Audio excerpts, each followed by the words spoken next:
Just a quick disclaimer before we get started. I want to clarify something about the structure of this two-part series. Now, this video series does end with me justifying my belief that Genthru is a well-written character, but along the way, I talk about Togashi's philosophy when it comes to tonal storytelling and dynamic narratives, what I feel the tone of every single arc is, a justification of why I feel the tone of each arc is what it is, what the primary themes of each arc were, and why each villain was ideal for their respective arcs as a result, before finally getting to Greed Island and Genthru, using what came before in the video as a reference point for my argument.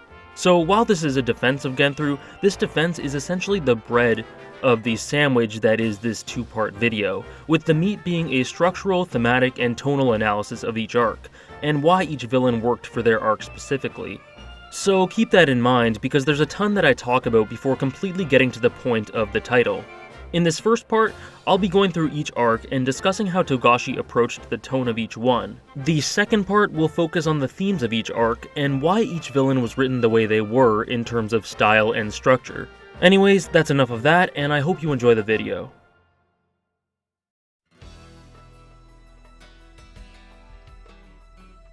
Yoshihiro Togashi has the distinction of being one of shonen's undeniably great writers of villains. From Hisoka to Toguro to Meruem to Chrollo, his antagonists are revered for their bold personalities, thematic richness, and depth in characterization.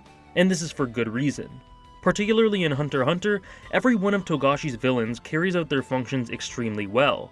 However, when it comes to the villain of Greed Island, people tend to be let down.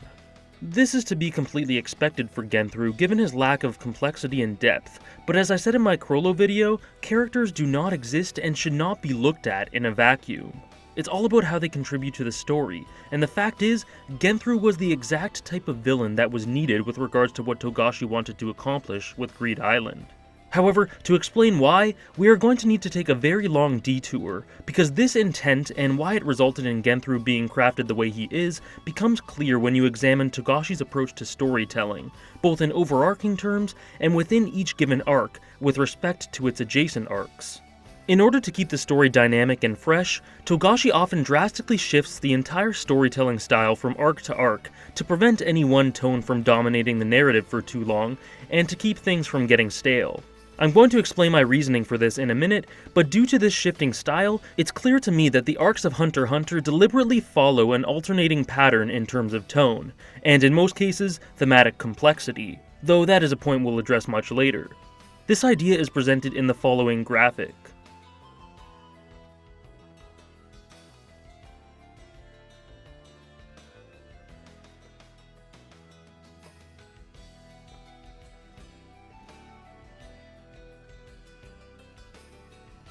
Now, you may have already started rushing to your keyboards to write long rebuttals upon seeing this, so I feel the need to elaborate on this idea. Firstly, while I do believe that this structure remains consistent across the manga, the 1999 adaptation, and the 2011 adaptation, this pattern is most obvious in Madhouse's version, due to the stylistic liberties they took in adapting the series. The 2011 anime takes a more extreme approach to tone, with the light moments feeling lighter than they are in the manga, and the tonal transitions being more palpable as a result. While on the other hand, the tone in both the manga and the 1999 anime feels more consistent throughout. This difference is due to a number of things: the bright pastel-like colors in 2011's earlier arcs compared to the darkness later on, the huge alteration in the type of music used as the story drives forward, the tiny quirks in voice acting, etc. The point is, the tonal shifts from arc to arc are more drastic in 2011 than in either the manga or 99. Neither approach is inherently inferior, and I very much enjoy how the story can have such different takes, but I just felt the need to point this out. Obviously, the story of Hunter x Hunter is completely diverse and dynamic, so needless to say, I'm not trying to argue that the arcs labeled as dark don't have light moments, and that the lighter arcs don't have darkness. My point here is talking about the general feel of the arc, the additive net tone of each one, taking all narrative elements within it into account. So for example, the Hunter exam has plenty of death and some moments of twisted darkness, but overall, the feel is quite playful. I can't stress enough that subject matter does not dictate tone. This might seem obvious, but a constant argument I run into is the idea that because there's lots of death in the Hunter exam, the tone is automatically dark. However, that is not the case at all. If bloodshed within a story automatically equated to that story being dark, then Baccano would be known as a depressing, morbid drama, instead of the awesome romp that it is. Death and violence are obviously dark concepts, but the way that they affect the tone of the work is dependent on that work's approach to those dark concepts. And in this case, the casual dismissal of death as a natural element of this setting in the Hunter exam contributes to its lighter tone. It is an important indicator towards both Gon and Netero's character, but it also sets a deliberate mood. People die? Don't worry about it, that's life. But look at how cool Killua's skateboard is. It's just a non-verbal indicator that clues the audience into the fact that this world is dog-eat-dog, but at the same time, this doesn't mean that everything has to be deadly serious. So the Hunter exam hints at future darkness, but its objective is to be a fun and engaging introductory arc that sets the groundwork while being entertaining, and the overall impression is one of wonder and excitement. Meanwhile, the mini Zoldyck family arc is next, and I labeled this one as dark. This may seem a little odd, as the actual subject matter is not actually much darker than that of the Hunter exam, but we need to again remember that subject matter does not always dictate tone, and here is where the visual storytelling, emphasis, and feel of the arc are more important. Context and approach are everything. The visuals are distinctly different in this arc. The hues are duller, there's more black used in the manga, and there is almost a dark filter over everything, with each scene seeming to follow a color palette that pervades the entire thing. When you think of the Zoldyck family arc, you think of blacks, grays, and purples, in contrast to the bright blues and greens of the Hunter exam, in 2011 at least. In the adaptations, there is also a shift in the atmosphere through the change in music used, where the ominous, powerful Zoldyck theme changes the mood immediately, with a distinct use of organs in 99, and the show's first use of choir in 2011. And these elements feed into the intent of the arc, because the point is to flesh out both Killua and the dynamics of his messed up family. Zeno and Silva come off as much cooler and less terrible than Miluki and Kikyo, but regardless, the Zoldicks are contextualized here as a negative thing from Killua's perspective, a dark fate to escape from. He wants more than anything to get out and live his own life, and he is trapped. So the feel of this arc communicates that, and the emphasis is on why being brought up in this family was horrible for Killua. A secondary objective of this arc would be to show the strength of the bonds between the main characters through how they persevere in an extremely tough situation to help their struggling friend. And while touching, this is not a cheerful concept until they succeed, hence the dark tone in the majority of the arc. As I said in my video on it, Heaven's Arena pulls off a very important function, working as both an engaging introduction to a complex combat magic system and a masterstroke in subconscious tone transitioning using subtle cues. But more to the point, the impression it leaves is more light than dark.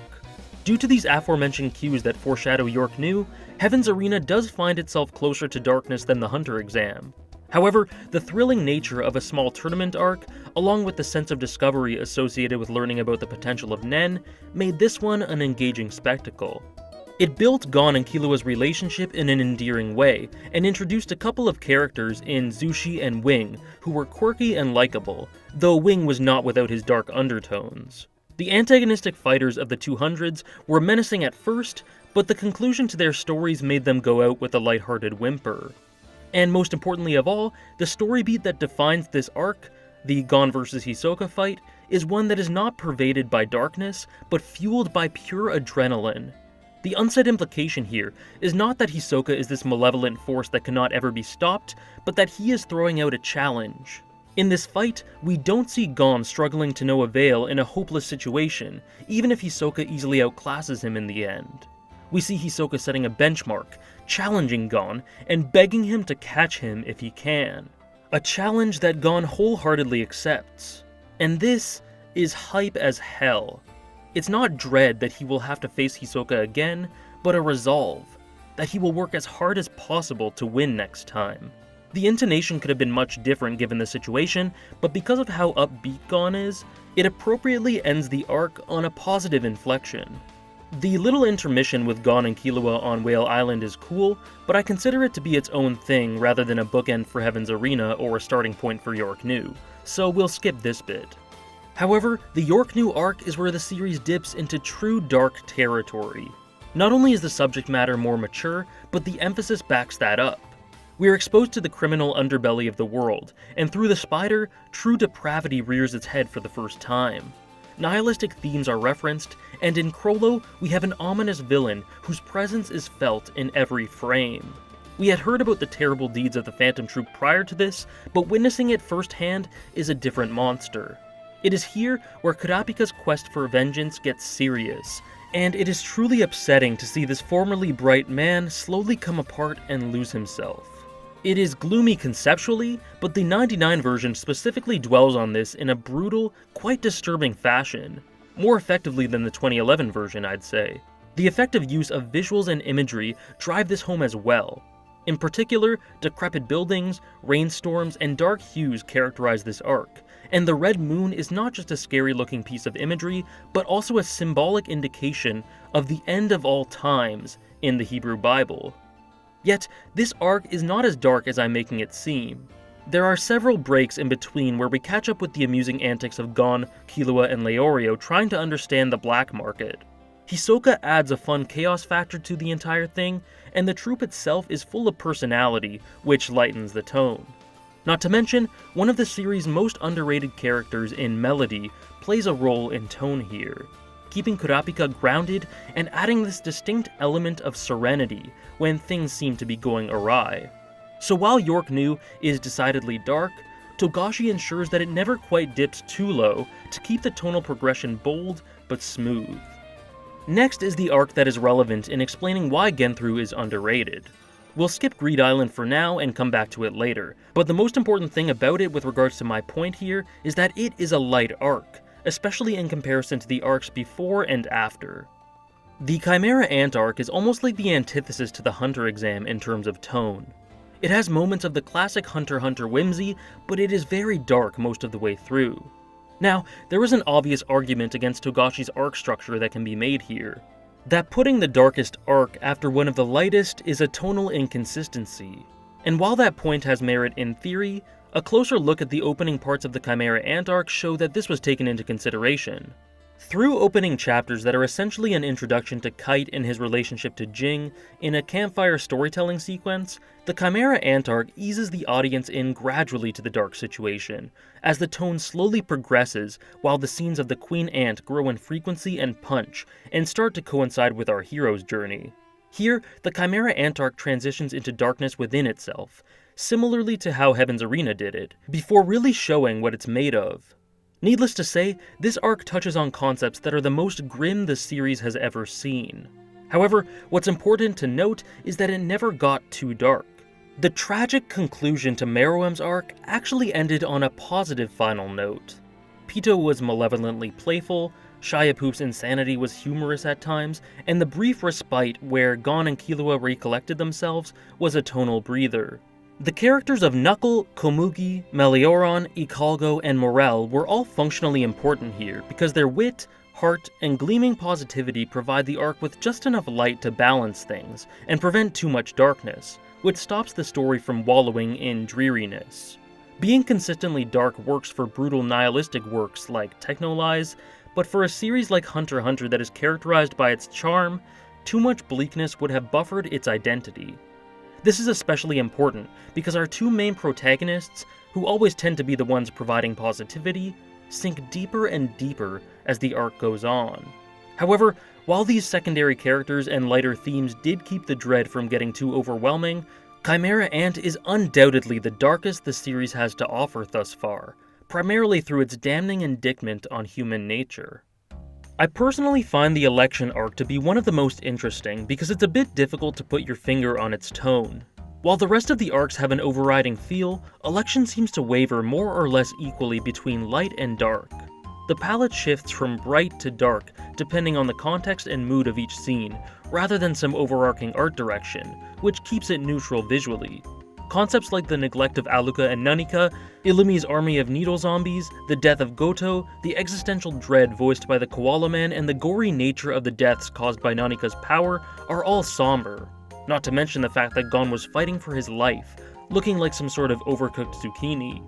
However, this was all balanced out with the return of Hisoka, some badass Leorio moments, the sheer presence of the eccentric lovable dickhead of a father that is Jing Freaks, and the great number of emotional goodbyes and hellos. So I think overall, this arc is more or less neutral in tone. So why did I label it as light, you may ask?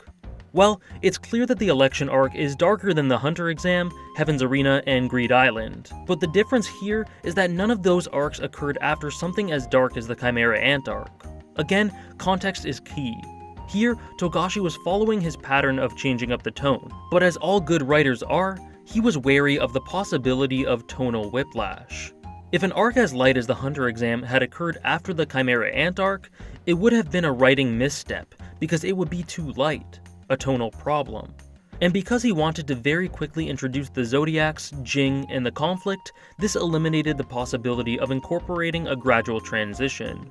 So he upped the pessimism just a touch, so that while the series returned to its playful roots, and while it was light relative to Chimera Ant, it didn't necessarily dismiss the story that had occurred before. This creates a consistency. The difference in tone from Chimera Ant to Election is not too drastically different from the shift from York New to Greed Island because of this, and it's a very clever way to keep the stakes high and not betray the preceding events, while also keeping the story fresh. Lastly, with regards to the Dark Continent, if this framework were to continue being followed, then naturally we would have a very dark arc. And while no solid conclusions can be drawn regarding the current saga, it does seem to be heading in that direction.